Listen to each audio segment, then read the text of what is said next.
오늘은 베드로전서 5장 5절부터 7절 말씀 중심으로 겸손의 두 얼굴이라고 하는 제목으로 하나님의 말씀을 상고하고 은혜를 받고자 합니다.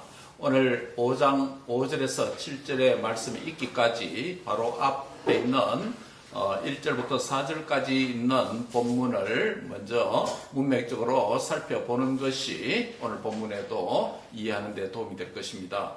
5장 1절부터 4절까지 본문에 보면 사도 베드로는 자신을 포함해서 장로가 된 자들에 대한 교훈의 말씀을 했죠. 장로된 자들은 교회의 그리고 교인의 대표적인 당시 직분이기 때문에 교회를 섬기는 자들이죠.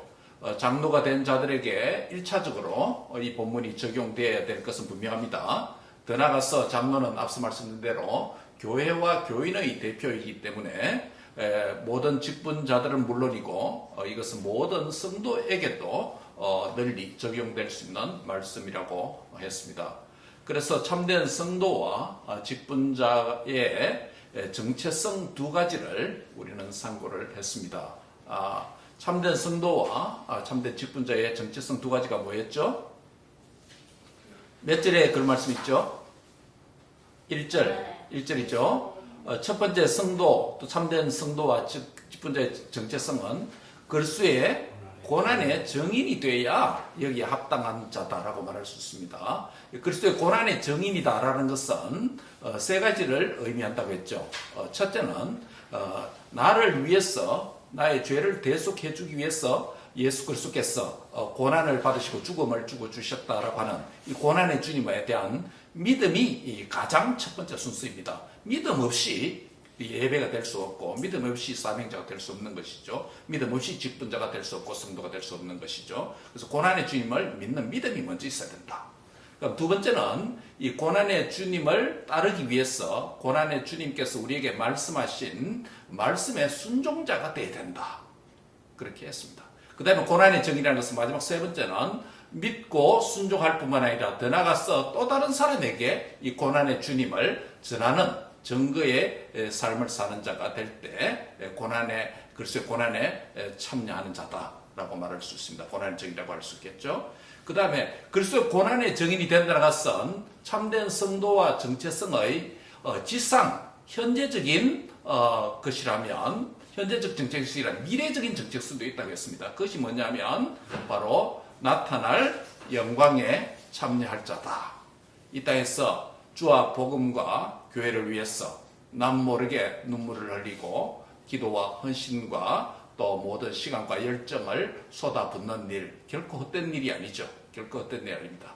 그것은 장차 나타날 영광스러운 그 소망에 참여할 자인 것을 주님께서 위로와 상급을 주실 것을 믿기에 우리가 이를 위해서 육체의 남은 때 동안 최선을 다해서 진력하는 이 사명의 길을 걷고자 하는 것입니다. 맞습니까? 아멘? 네. 그리스도인의 현재 정체성인 이 그리스도의 고난의 정인으로 사는 지상 정체성에도 우리가 신실한 자가 되어야 됩니다. 그리고 미래 정체성인 나타날 영광에 참여할 자라고 하는 천상의 정체성에 대한 이 소망으로 부유한 자로 살아야 되겠습니다. 그래서 지상의 정체성과 천상의 정체성을 잘 간직하면서 우리가 살아가야 되겠습니다. 이 두 정체성을 가지고 함께 살아가는 지체들이 모인 공동체가 뭡니까? 그게 교회입니다. 그게 교회입니다. 특히 교회 안에는 다양한 세대의 사람들이 모인 곳이 교회입니다. 모인 공동체가 교회입니다. 이러한 다양성이 있는 교회는 늘 갈등이 나타날 가능성이 많습니다. 이 갈등 때문에 안타깝지만은 교회가 나눠지기도 하고 분쟁이 있기도 합니다. 오늘 본문은 다양한 계층 간의 관계에 대한 말씀이라고도 할 수 있습니다. 그래서 우리는 이 본문 중심으로 겸손의 두 얼굴이라고 하는 이 제목으로 말씀을 상고하고 은혜를 받고자 합니다. 첫 번째 겸손에 대한 얼굴이 무엇일까요? 우리가 두 얼굴이라고 했을 때 보통 우리가 일상적으로 우리가 두 얼굴이라는 표현을 쓸 때는 하나는 긍정적인 것, 하나는 부정적인 것 이런 의미로 주로 사용합니다만은 그러나 오늘 제 설교에서 겸손의 두 얼굴이라고 했을 때 이것은 겸손이 가지고 있는 두 가지 장점, 두 가지 의미 뭐 이런 의미가 되죠. 두 개 다 긍정적 의미라고 할 수 있겠습니다. 그래서 겸손이라고 할 때 겸손이 뭔가 첫째 얼굴은 무엇이고 또 겸손의 두 번째 얼굴은 뭔가에 대해서 우리가 상고하고 우리가 말씀을 은혜받고자 합니다. 겸손의 첫 번째 얼굴은 뭐냐면 겸손은 사람과의 관계에 있어서 순종과 인내하는 삶이다 라는 것입니다. 우리 겸손은 여러 가지로 정의 내릴 수 있습니다. 사회학적 정의도 있을 수 있고 또 유교적인 정의도 내릴 수 있겠고 다양한 정의가 가능합니다. 오늘 베드로 전서가 보여주는 겸손의 정의는 두 가지입니다. 하나는 첫 번째 얼굴은 뭐냐면 사람과의 관계에 있어서 순종과 인내, 순종과 참음 이것이 겸손이다라는 것입니다. 왜 그럴까요? 본문 5절에 보면 젊은 자들아 이와 같이 장로들에게 순종하고 다 서로 겸손으로 허리를 동이라. 하나님은 교만한 자를 대적하시되 겸손한 자에게 은혜를 주시느니라 라는 말씀을 하고 있습니다.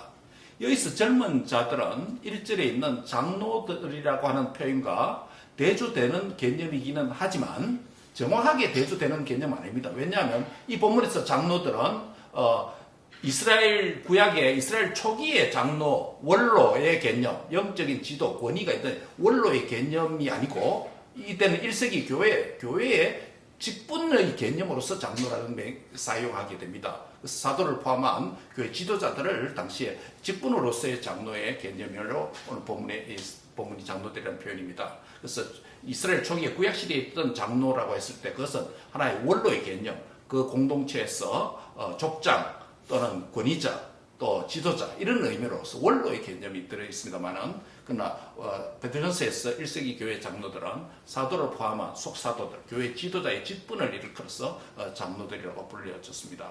그래서 바로 5절에 있는 이 젊은 자들은 당연히 연령이나 경험에 있어서 장로의 직분을 가진 자들보다 어린 자들이라고 할 수 있겠죠. 젊은 직분자들을 의미할 수도 있습니다. 특별히 유교의 영향을 받은 우리 한국 사회 또는 문화, 교회는 나이가 많고 적음에 따라서 상호간의 관계에 상당한 영향을 주는 것이 사실입니다. 어떤 두 사람이 만나서 서로를 소개할 때 빠지지 않고 언급하는 두 가지 질문이 있을 수 있습니다. 하나는 뭡니까? 고향은 어디세요? 그렇죠? 고향 어디세요? 같은 고향이면 서로 간에 신뢰가 가고 마음이 열리는 모양입니다. 그렇지만 교회는 특정 지역의 향후회가 되면 안 되죠. 특정 지역의 향후회가 되면 안 됩니다. 두 번째는 뭡니까? 어떤 사람을 만났을 때 묻는 것이 나이가 어떻게 돼요? 나이를 묻습니다. 몇 년생입니까? 자기보다 어리면 제 동생뻘이네요. 자기보다 나이가 많으면 누나, 형님, 언니 바로 관계 정리가 바로 되죠. 우리 한국 사회만 이런 게 문화가 있습니다.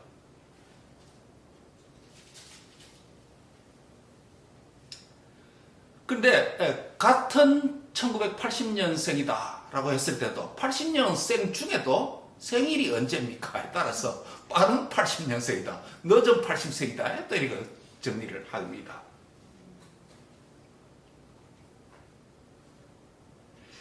이와 같이 교회는 다양한 세대, 다양한 연령, 다양한 요소들 가진 사람들이 모인 곳이 교회 공동체입니다. 오늘 본문에서 이 장로와 젊은 자들하고 말했을 때 이것은 나이만을 의미하지 않습니다. 나이가 기본입니다. 나이가 차이 난다는 것은 그들이 자란 성장 배경이 달랐다는 것을 의미하고 교육이 달랐다는 것을 의미하고 문화가 달랐다는 것을 의미하고 그들이 갖고 있는 상식과 지식이 다르다는 것을 의미합니다. 많은 면에서 차이가 있다는 것입니다. 요즘 말로 하면 소위 기성세대와 신세대, 요 최근은 MZ세대라고 부르죠. 물론 중간세대도 있을 수 있습니다만 나이가 좀 있는 성도, 나이가 좀 있는 봉사자, 그리고 나이가 좀 적은 성도, 나이가 좀 적은 봉사자가 함께 어울려서 신앙생활하는 곳이 교회라고 할 수 있습니다. 앞서 말씀드린 대로 나이는 단순히 연령만을 의미하지 않습니다. 나이가 차이 난다는 것은 서로 다른 경험을 의미하고 서로 다른 문화적인 코드를 가졌다는 것입니다. 차이와 갈등이 있을 수밖에 없는 것이 교회라고 할 수 있겠죠.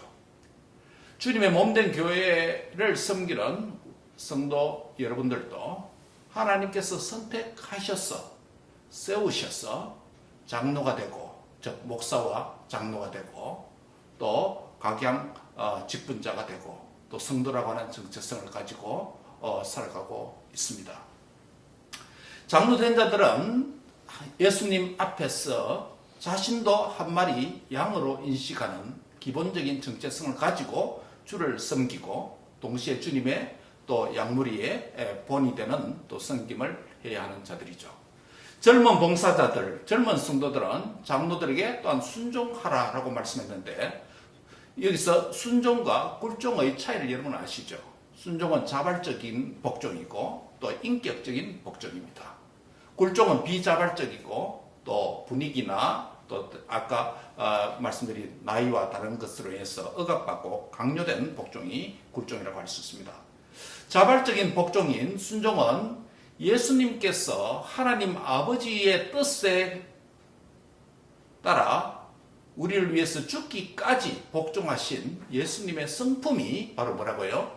겸손입니다. 복종입니다. 순종입니다. 그러나 굴종은 비자발적이고 비인격적인 세속적인 복종이 굴종입니다. 순종이 사랑과 신뢰관계 안에서 복종하는 것이라면 굴종은 신뢰관계가 없는 억압적이고 억지적인 복종이라고 할 수 있습니다. 즉 순수한 순종이 아니라고 할 수 있겠죠. 그래서 교회에서 우리 부모 세대는 이런 책임이 강력하게 요청됩니다. 교회에서나 가정 안에서. 신앙생활에 연륜이 많아질수록, 부모된 우리가 나이가 더 많아질수록 믿음과 신앙 인격이 자라고 성숙해야 우리 젊은 세대 자녀들로부터 존경과 또 순종을 요구할 수 있는 그런 자리에 있게 됩니다. 성숙한 신앙 인격과 믿음의 본을 세울 때 교회 안에서, 가정에서 존경을 받게 되는 것입니다.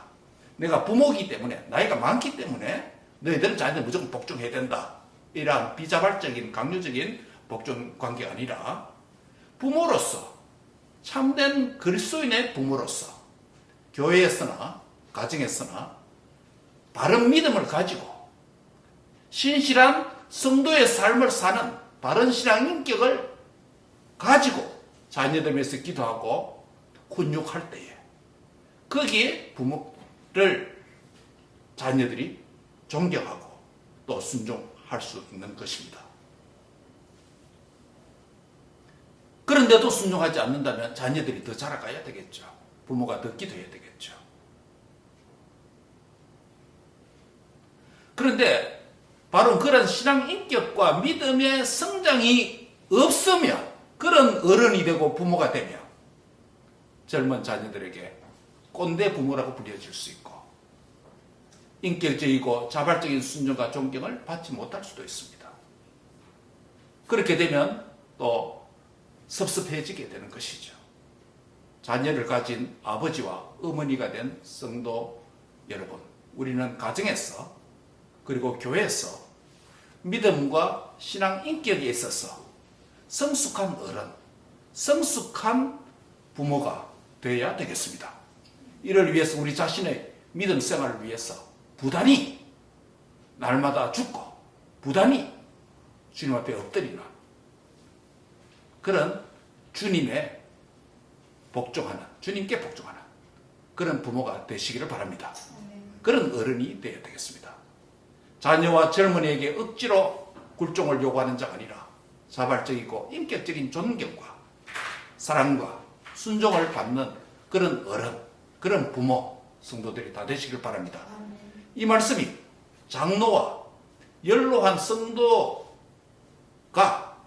젊은이에게, 자녀들에게 대한 말씀이라면, 이어서 6절은 연로한 성도와 젊은 성도 사이에 피차 지켜야 될 교훈이 이어지고 있습니다. 6절입니다. 어떤 말씀이 있습니까? 같이 한번 읽을까요? 시작. 그러므로 하나님의 능하신 손 아래서 겸손하라. 때가 되면 너희를 높이리라. 바로 5절 하반절에도 보면 겸손에 대한 말씀이 있습니다. 다 서로 겸손으로 허리를 동이라 라는 말씀 안에서 겸손의 표현을 한번 썼습니다. 그런데 서로라는 표현을 썼습니다. 겸손해야 될 이유가 무엇입니까? 5절에 보면 하나님이 교만한 자를 대적하시기 때문에 싫어하신다는 것입니다. 하나님은 겸손한 자에게 무엇을 주시기 때문에? 은혜를 주시기 때문에, 은혜를 받아야 되기 때문에 하나님께서 겸손을 요구하신다는 것입니다. 하나님을 대적하는 자이면서 또한 하나님이 대적하는 자가 누구인지 아십니까?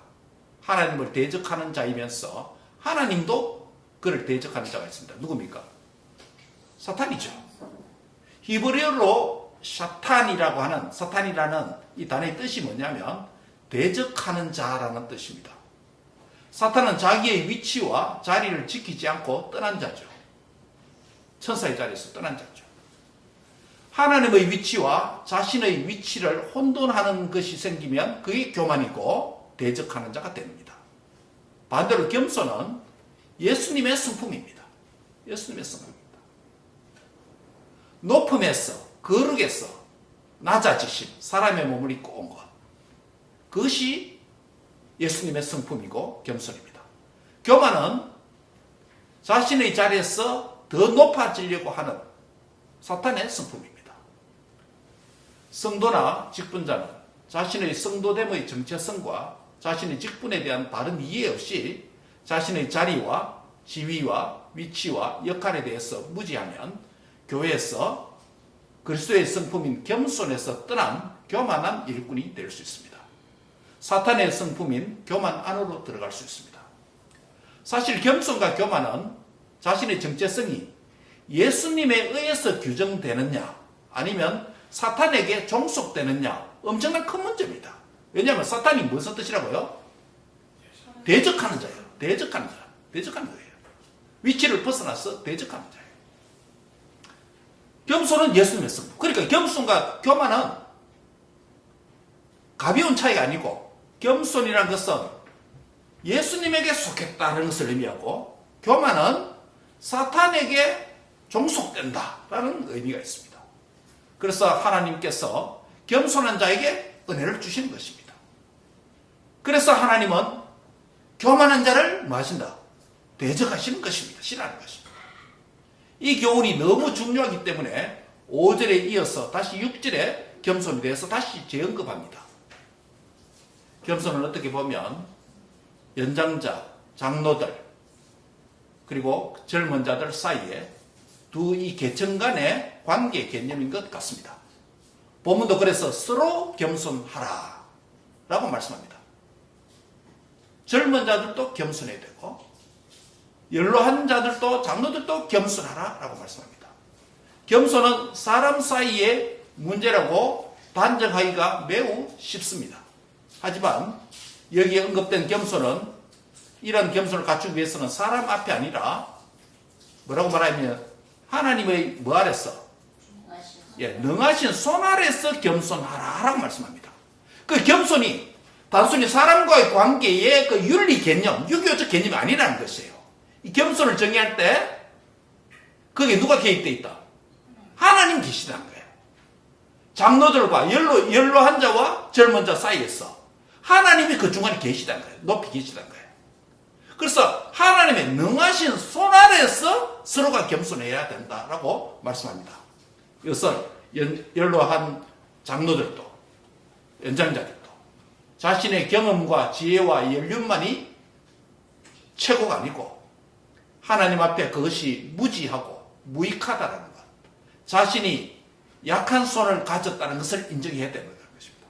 젊은 자들도 자신이 연약한 손을 가지고 있다는 것을 알아야 합니다. 나는 건강도 있고 용기도 있고 힘도 있고 젊음도 있고 이러한 자신의 손을 의지하는 것을 내려놓고 그것도 하나님의 능하신 손을 의지해야 될 자라는 것이에요. 그러니까 우리가 교회에서 나이가 많든 나이가 어리든 다양한 계층에 있는 모든 각양 성도들이 서로 겸손해야 된다고 하는 의미는 자신의 능력, 자신의 경험, 자신의 젊음, 자신의 손을 의지하는 것이 아니라 젊은이도 늙은이도 모두가 누구의 손 아래? 하나님의 손 아래. 그 하나님의 손이 어떤 손이라고 그랬습니까? 능하신 손이라는 것이에요. 하나님의 능하신 손 아래 내 자신을 복종시키는 것이 서로에게 겸손할 수 있는 길이 열린다 라고 말씀하는 것입니다. 교만은 하나님의 능하고 강한 손보다도 사람의 손을 그 위에 높이 두려고 하고 그러한 자신의 위치를 바꾸려고 시도할 때 일어나는 영적인 문제입니다. 사람의 손보다 하나님의 손보다 내 손을 위에 두려고 하는 위치 변경이 바로 뭐라고요? 교만이다 라는 것입니다. 하나님의 손보다 내 손이 앞서서 행동하려고 하는 속도 위반이 뭐라고요? 그게 교만이라는 것이에요. 교회에서 젊은 자들은 젊음의 패기와 열정이 은혜로 잘 컨트롤되지 못할 때 하나님의 손보다 위에 있고 하나님의 손보다 앞서려고 하는 교만이 나타날 수가 있고, 또 연로한 자들은 자신의 연륜과 경험을 앞세워서 하나님의 손보다 위에 두려고 위치 변경을 시도하고 하나님의 손보다 빨리 행하려고 하는 속도 위반을 하려고 할 때 교만을 범할 수가 있습니다. 젊은 자들도 연로한 자들도 자녀들도 부모인 우리 모두가 자신의 행위의 손, 경험의 손을 하나님의 그 능하신 손 아래 감추고 자신의 약함을 인정하고 하나님의 능하신 손 아래서 겸손해야 된다고 말씀하는 것입니다. 그러므로 겸손은 사람 앞에서 나타나는 것 같지만 사실은 하나님 앞에서 취하는 사람 앞에 나타나는 행위입니다. 하나님 앞에서 자신의 손을 내리고 자신의 손을 낮추고 또 기도의 손을 높이 들고 하나님을 의지하는 겸손한 자가 되시기를 바랍니다. 요약하면 나의 손을 낮춘다라는 의미가 무엇입니까? 그것은 내 능력과 내 지혜와 나의 무익함을 깨닫고 하나님의 능력의 손을 전적으로 의지하고 신뢰하는 것인 줄 믿습니다. 그리할 때 바로 하나님은 때가 되면 너희를 높이시리라고 하는 약속의 말씀이 주어지고 있습니다. 때로 이러한 겸손의 삶을 살려고 할 때 사람 앞에서 세상 앞에서 비굴해지는 것처럼 보일 수는 있습니다. 그리할 때 참기가 힘들죠.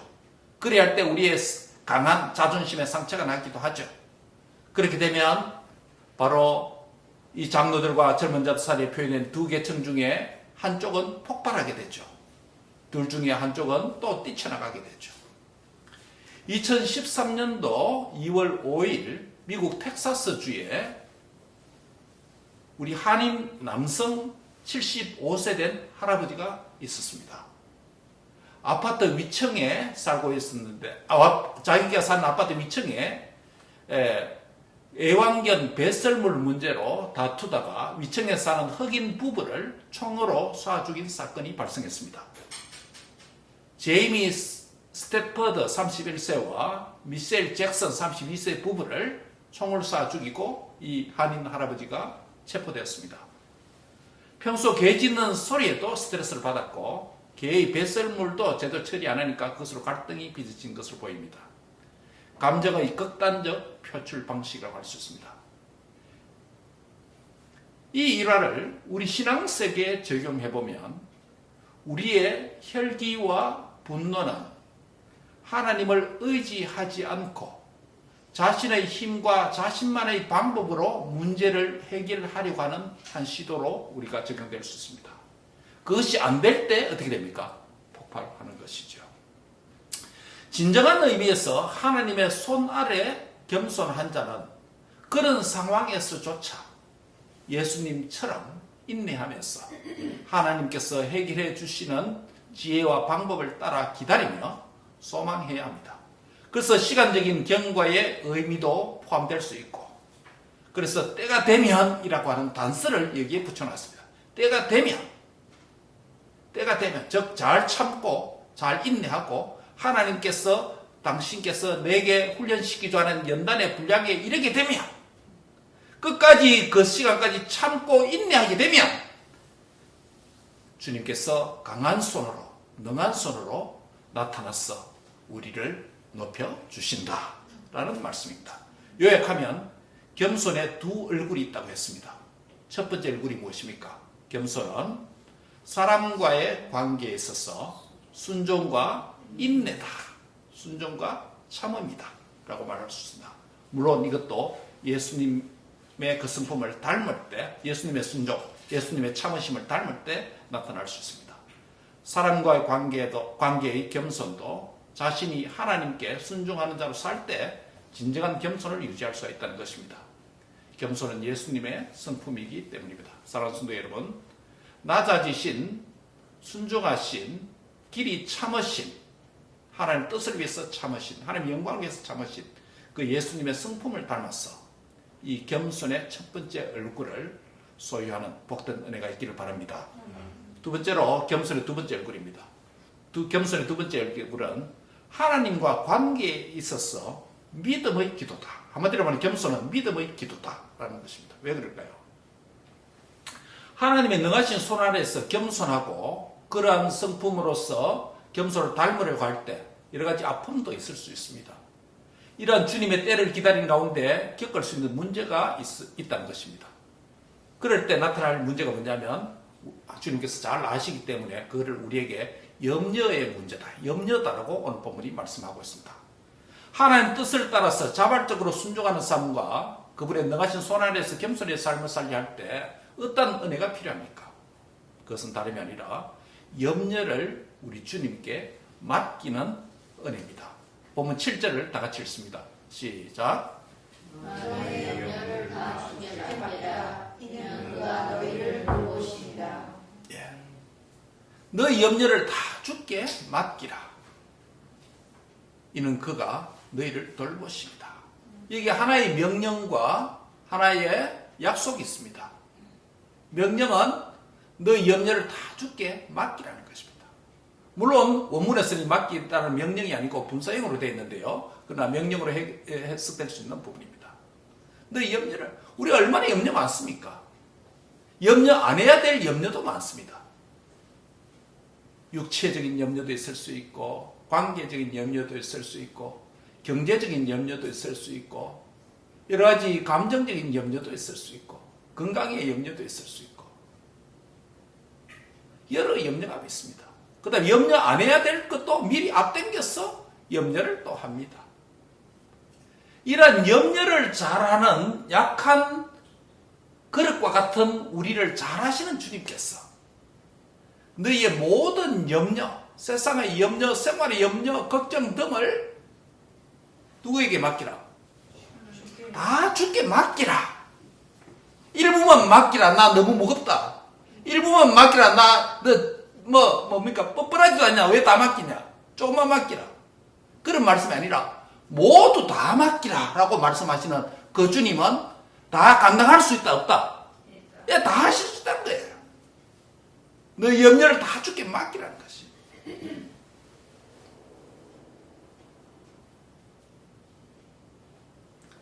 약속이 있습니다.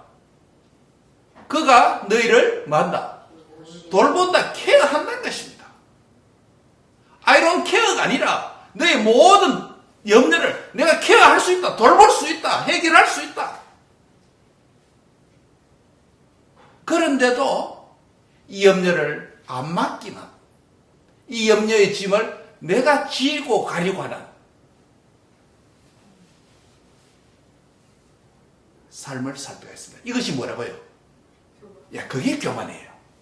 반대로 이야기하면 내 염려를 하나님께 다 맡기는 것이 뭐라고요? 그게 겸손이에요. 저 기도 안 하는 것이 뭐고? 교만이고, 내 염려를 다 주님께 맡기고 기도하는 것이 뭐라고요? 예, 그게 겸손이에요. 그 겸손의 두 번째 얼굴이 바로 이겁니다. 믿음의 기도가 겸손의 표현입니다.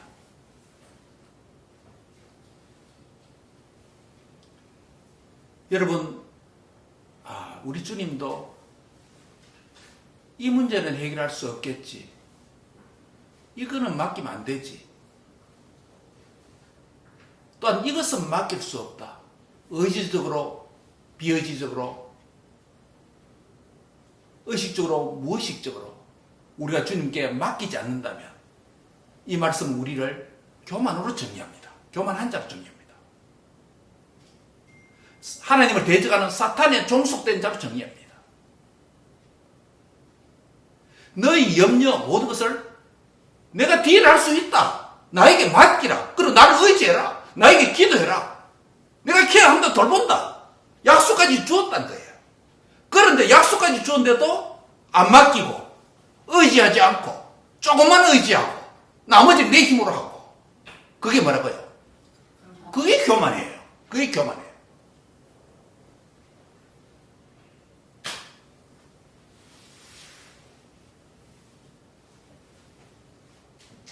하나님의 능하신 손 아래 두어야 되지. 하나님의 능하신 손 위에 두면 그게 교만이에요. 내가 할 수 있다는 거예요.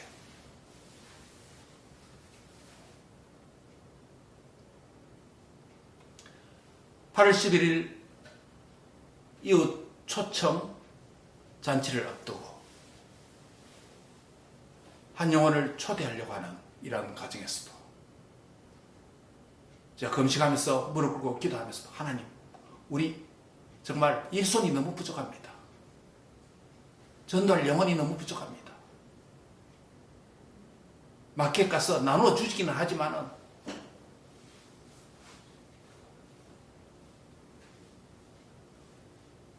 걱정이 될 때도 많습니다. 오늘 우리에게 하나님 말씀하십니다. 너희 염려를 다 주께 맡기라. 그리하면 그가 너희를 돌보신다. 내가 맡기지 않는 것이 내가 교만한 것.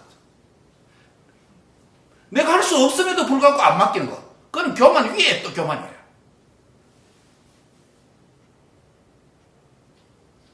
자기가 어느 정도 할 수 있고 뭐 덜 맡기면 뭐 그것도 교만이 있지만 할 수 없으면서도 끝까지 안 맡기는 것. 교만 위에 뭐 있어요? 뭐라고 해야 돼요? 오만이라고 해야 되는 거no? 우리 인생의 문제도 그렇습니다. 내가 할 수 있느냐? 주님을 의지하지 않고 하는 것. 그게 교만입니다. 교만입니다. 하나님은 교만한 자를 어떻게 하시고요? 대적하십니다. 하나님은 교만한 자를 대적하십니다. 하나님 교만에 대적하는데 내가 교만에 사람한테 대적하는 자가 되면 안 되잖아요. 얼마나 불행합니까? 따라합니다. 하나님은 교만한 자를 대적하시고 겸손한 자에게 은혜를 베푸십니다. 기도하는 자에게 은혜를 베푸신다 이 말이에요. 결국은 말씀을 맺습니다. 겸손은 두 얼굴을 가지고 있습니다. 그 본 얼굴은 예수님의 성품에서 나옵니다. 예수님을 믿지 아니하면 이 성품을 가질 수가 없습니다.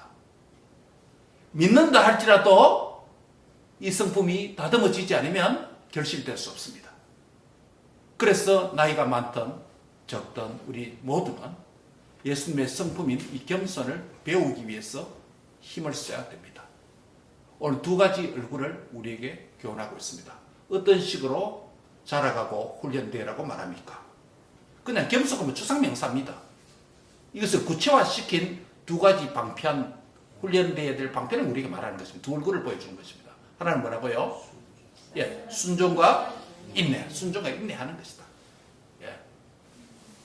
두 번째 얼굴은요? 하나님 전적으로 의지하는 믿음의 기도다. 예수님의 겸손을 성품을 닮아서 사람과 관계에서 순종하고 또 여러 가지 참기 힘든 일도 잘 참고 하나님 앞에서 믿음으로 부르짖는 기도하는 진정한 겸손의 성도들이 다 되시기를 주의 이름으로 축복합니다. 같이 기도합니다. 하나님 아버지 은혜와 사랑을 감사합니다. 죄와 사망과 사탄의 권세에서 지옥에서 생명으로 구원받았음에도 불구하고 내가 여전히 힘이 있는 듯이, 내가 많은 지식과 경험을 가진 듯이 교만하며 하나님을 의지하지 아니하며 기도하지 아니하며 살아가는 지난 삶들을 용서해 주시옵소서.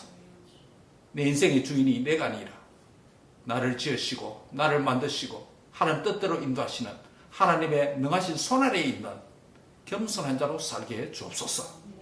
사랑하는 주님, 예수님의 성품을, 예수님의 순종과 인내의 성품을 닮았어 우리도 사람 앞에서 순종하고 또 잘 참는 자가 되도록 하나님의 때가 되면 높여주실 줄 믿고 그렇게 살도록 축복해 주옵소서.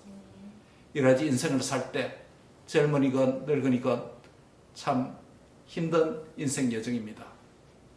시련과 역경과 고난이 끊기지 않고 염려가 잠시도 사라지지 않는 믿음이 약한 우리들입니다. 너희 염려를 다 주께 맡기라. 이는 그가 너희를 돌보신다라고 말씀했습니다. 주님께 맡기고 기도하는 진정한 겸손한 성품의 성도가 다 되도록 축복해 주옵소서. 감사하고 예수님의 이름으로 기도합니다. 아멘.